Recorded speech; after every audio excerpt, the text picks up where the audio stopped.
আসসালামু আলাইকুম ভিউয়ার্স, আপনার A2 ল্যাঙ্গুয়েজ কোর্সের আজকের যে টপিকটা এটা খুবই মজার একটা টপিক।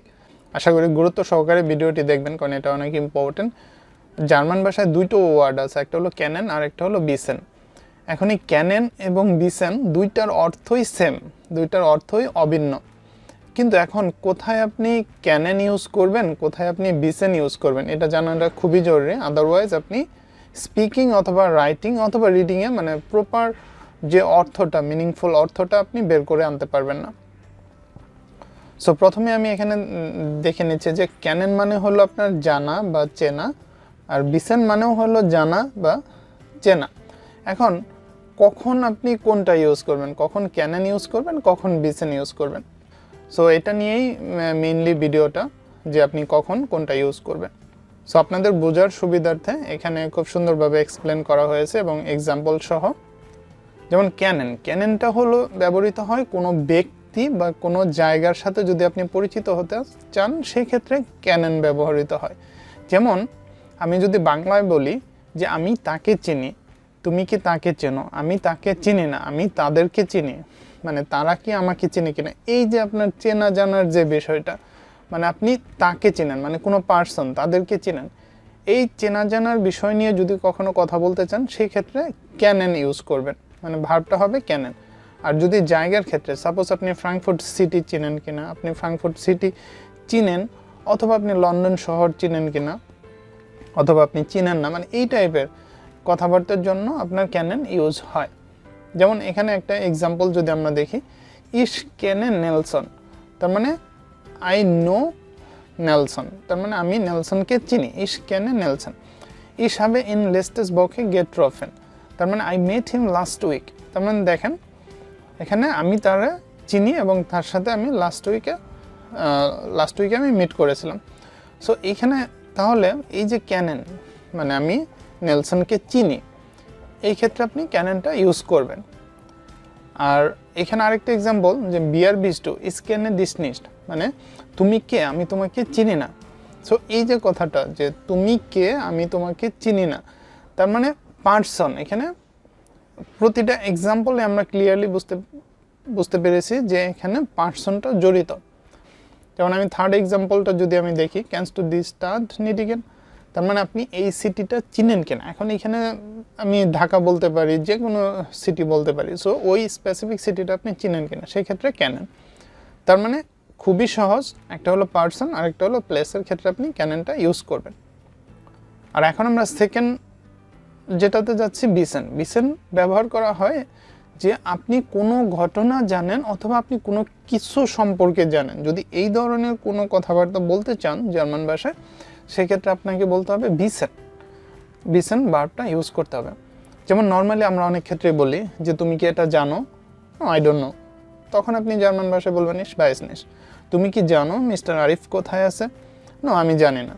তুমি কি জানো আমার কলমটা কোথায় আছে, আমি জানি না। মানে কোনো কিছু সম্পর্কে যদি আপনি জানেন, তুমি কি এই প্রশ্নটার উত্তর জানো, কি আমি জানি না, মানে এই ধরনের জানার ক্ষেত্রে যদি কখনো জার্মান ভাষায় রাইট ভার্বটা ইউজ করতে হয়, সেক্ষেত্রে হবে বিসেন।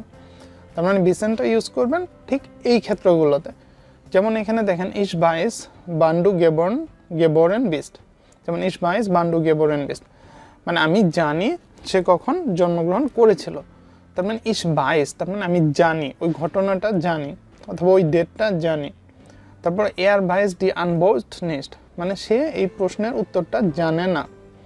সো এই যে সে ওই প্রশ্নের উত্তরটা জানে না, তার মানে এখানে সব কিছু, এইখানকার জানা মিনিংটা হলো সম্পর্কিত কোনো কিছু। যেমন যদি আমরা কোশ্চেন ফরম্যাটে দেখাই, বাইশ ডু বিশ পেট এস ইস্ট, তার মানে এখন কয়টা বাজে। এখন যদি তুমি কি জানো এখন কয়টা বাজে, সো এই কথাটা বলার জন্য, এই এক্সপ্রেশনটার জন্য আপনাকে এই বাইসটা ইউজ করতে হবে। এখানে আপনি বলতে পারবেন না ক্যানস টু এখানে বলতে পারবেন না, এখানে হলো বাইস ডু, মানে ক্যানস টুটা মেনলি হলো ডিরেক্ট চেনা, আর এখানে হলো জানা, মানে এই জায়গাটাতে একটু ডিফারেন্স, এটুকু আপনারা ধরতে পারলে বুঝতে পারবেন। আর কিছু স্পেশাল টিপস অ্যান্ড ট্রিক্স আছে। যেমন আপনার ক্যানেন ব্যবহৃত হয় যদি কোনো প্রশ্নের উত্তর নাউন বা প্রোনাউন ব্যবহার করে দেওয়া হয়, সেক্ষেত্রে ক্যানেন। যেমন ক্যানস টু দ্য স্লিট, মানে তুমি কি এই গানটা চেনো কিনা, তখন আপনি কি অ্যান্সার দিবেন, ইয়া আপনার ইয়েস অথবা নো দিয়েও বলতে পারেন। ইয়া ইস ক্যান দ্যাস লিড, মানে আমি এই গানটা চিনি অথবা এই গানটা জানি, আর অথবা আপনি বলতে পারেন 9, মানে শর্ট ফর্মে যে রিপ্লাইটা দেওয়া সেটা আপনি দিতে পারেন। ইয়েস অথবা নো দিয়ে আনসারগুলো দিতে পারেন।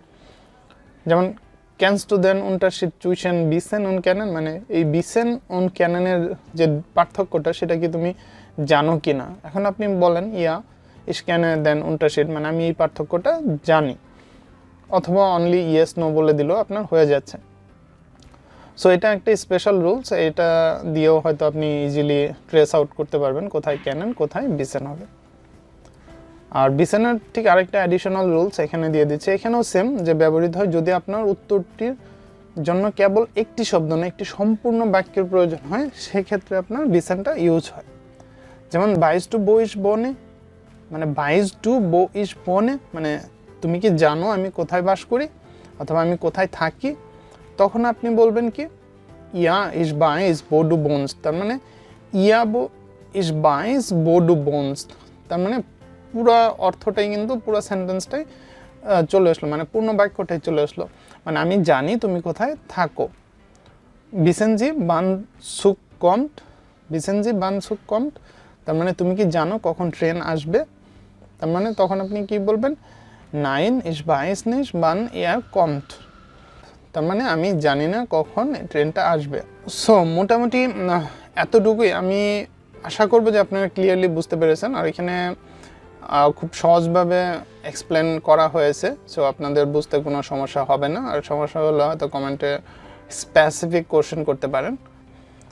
যেহেতু ভিডিওগুলো তৈরি করতে অনেক সময় ইনভেস্ট করতে হয়, সেহেতু আমি এক্সপেক্ট করব যে আপনারা ভিডিওগুলো দেখার পর শেখার পর অবশ্যই শেয়ার করবেন এবং চ্যানেলটা সাবস্ক্রাইব করবেন এবং বেল আইকনে ক্লিক করতে ভুলবেন না। ধন্যবাদ সবাইকে, ভালো থাকবেন এবং ইনশাল্লাহ জার্মানিতে দেখা হবে।